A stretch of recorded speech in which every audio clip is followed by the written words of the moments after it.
Hello guys, in today's video we're going to learn about pen tool. The pen tool is a powerful tool used for creating and editing parts.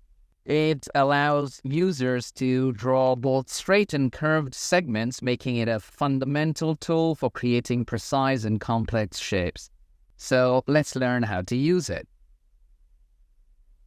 Pick the pen tool from the toolbar, or you can even use the shortcut P. I'm going to have no fill selected and the stroke size of 1 point. Click to create the first anchor point. Holding Shift will ensure a straight line. Reposition the pointer to place the second anchor point, and then the third one. And at this point, I'm just clicking to create anchor points. There's no click and drag happening at the moment. And let's close our shape by clicking the anchor point we started with. Now, what if we don't want to close the shape? Let's click to create the first anchor point, and then holding Shift another anchor point. And let's say after the third anchor point, I don't want to continue because maybe this is the shape I was looking for. So to complete the object as an open path and deselect it, Command click on a Mac or Control click on a PC away from the object. Or you can even press the Escape key. Now, when you click to start a shape and then click again, it forms a straight line if you're holding Shift. But when you click and drag, you'll find a pair of direction handles around the newly formed anchor point.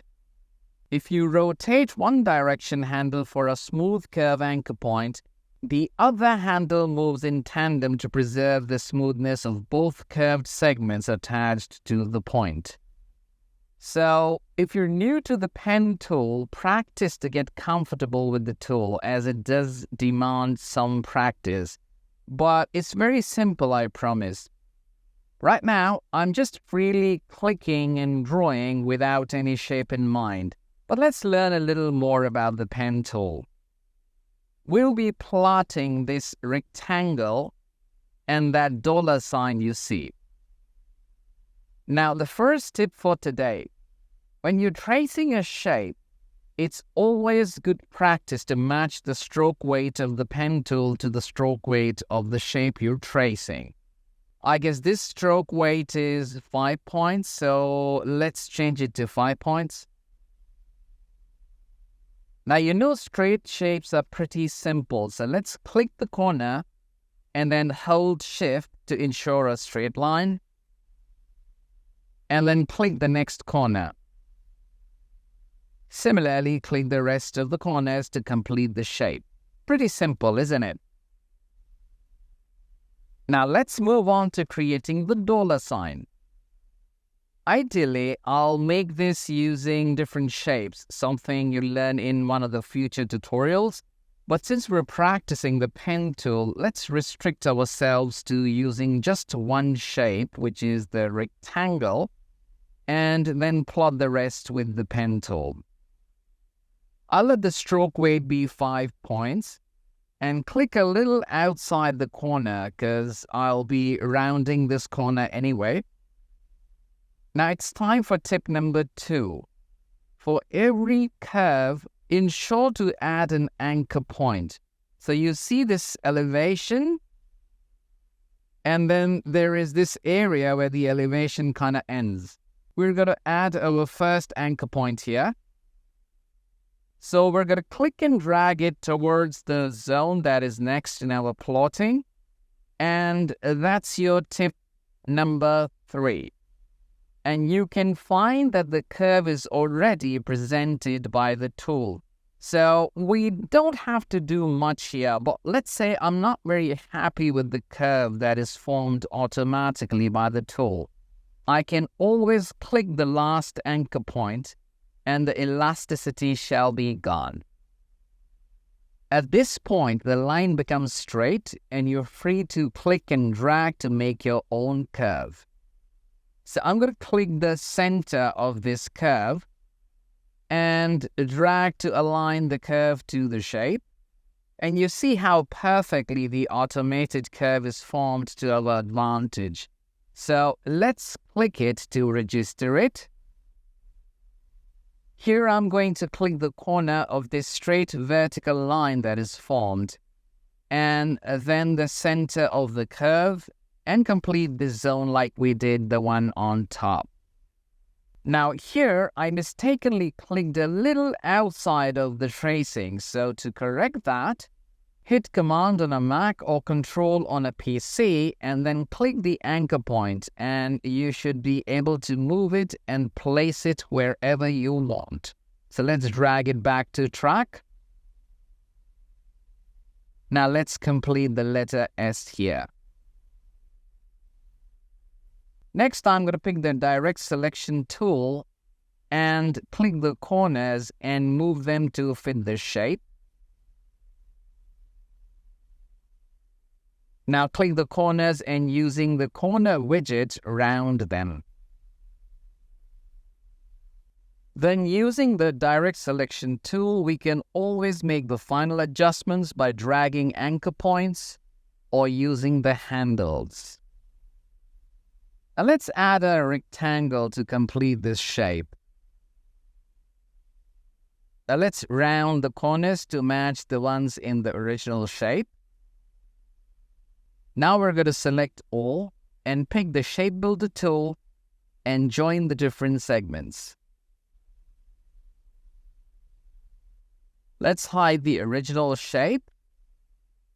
I think this corner needs to be softened a bit, so let's pick the direct selection tool and soften it. And we do that to this corner as well.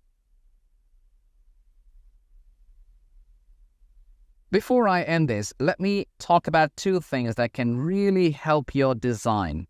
Actually, let me pick the pen tool and make a shape here.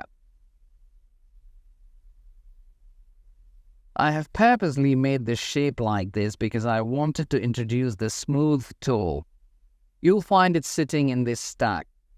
Smooth tool is specifically designed to smooth out paths and anchor points in a vector artwork. So let's run the tool over the anchor points of this shape, and you can find how fantastically it refines the shape. We'll be using it later when we learn to trace complex designs. Now, the last thing that I want to talk about is the stroke alignment. By default, it is aligned to the center. How do we know that? You can clearly see the green line is sitting on the center of the stroke here.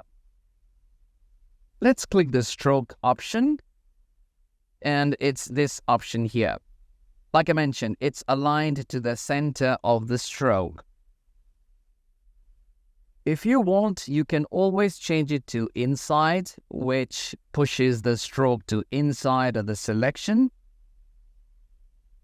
The last option here is to push it to the outside. So selecting it will move the green line selection to the inside and the stroke will be pushed outside as illustrated.